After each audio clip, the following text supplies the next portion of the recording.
Alamin ang latest weather update ngayon dito sa Sir Aris Official Weather News Today.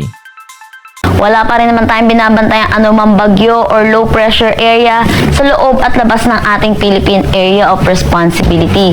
Pero patuloy na Intertropical Convergence Zone or ITCZ ang nakakaapekto dito sa may Southern Luzon, Visayas at Mindanao.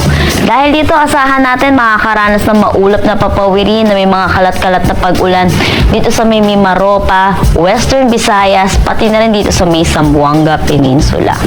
Samantala kung makikita natin dito sa satellite imagery natin, may kumpul tayo ng kaulapan dito sa eastern section ng Luzon. Ito po yung easterlies or yung mainit at maalinsangan na hangin na nanggagaling sa dagat Pasipiko.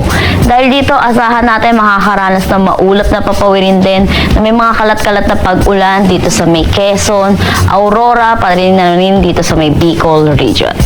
Samantala, for Metro Manila at nalalabing bahagi ng ating bansa, asahan natin magiging maaliwalas ang ating panahon, pero asahan din natin magiging mainit at malinsangan lalo na sa tanghali hanggang hapon na may mataas na tsansa ng mga pag-ulan sa hapon at sa gabi dulot ng mga localized thunderstorm.